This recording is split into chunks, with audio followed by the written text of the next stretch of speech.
Officer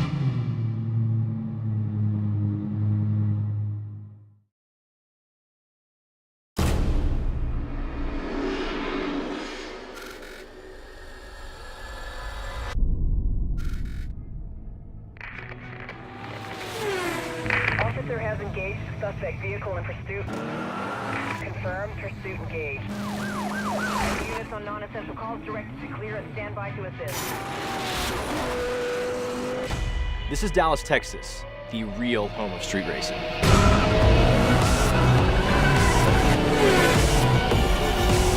You've got guys down here in Texas making over $1 million a year, driving $400,000 cars, going 200 miles an hour on the highway. We'll buzz by a cop and we won't even think twice. We have the fastest, sickest, street legal cars in America. You know those guys in Oklahoma City? They say they have the fastest street cars in the country? No way. That's us. When we hit the streets, it is lights out.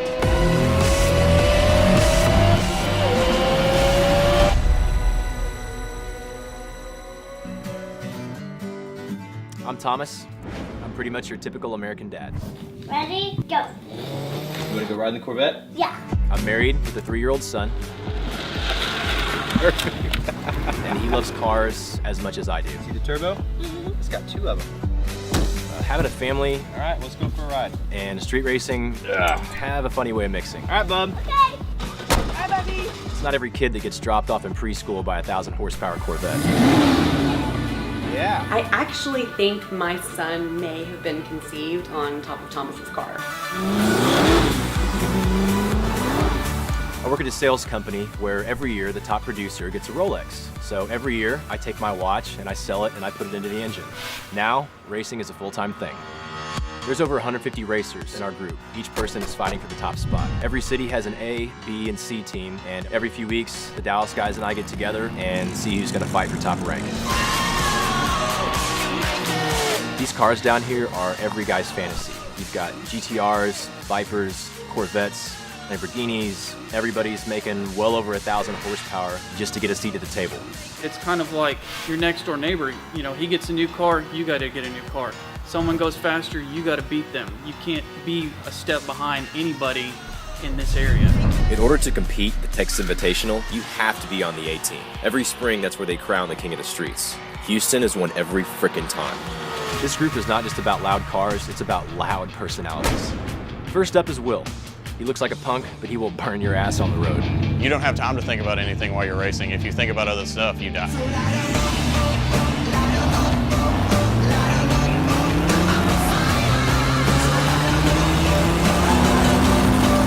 You got pretty fucking rocked, man. I'm the troublemaker in the group. Big built, badass Corvette, stock ass Viper. I'm the one that will get in your face and tell you you're wrong. Where's the Avalon, homie? Hey, who's 1-0 against Will here? Who's had a fast car the last 5 years? Leave me alone, boys. Racing is the only thing that makes all your other problems really non-existent.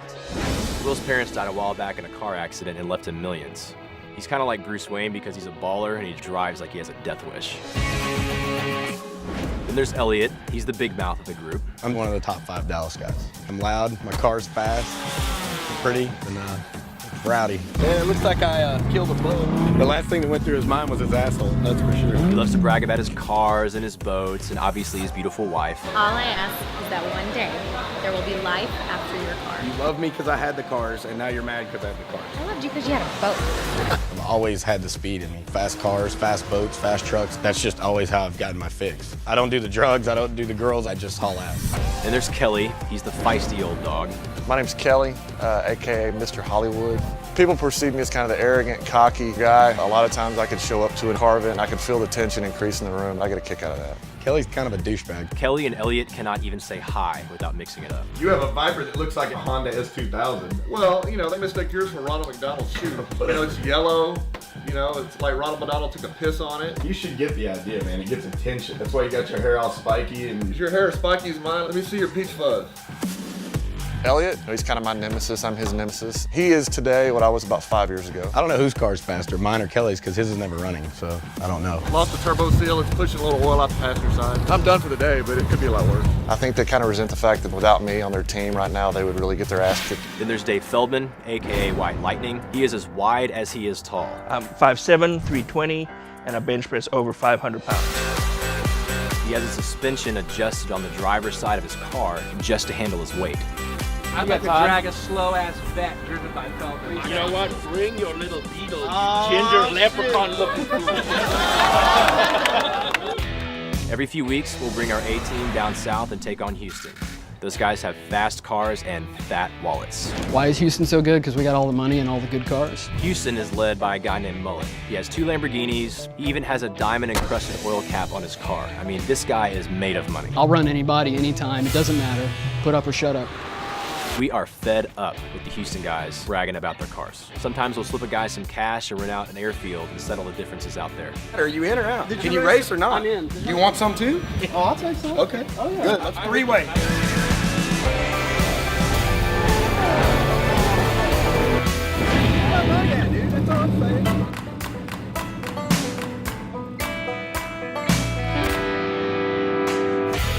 Sometimes we just take it to the highways at night and settle it on the street.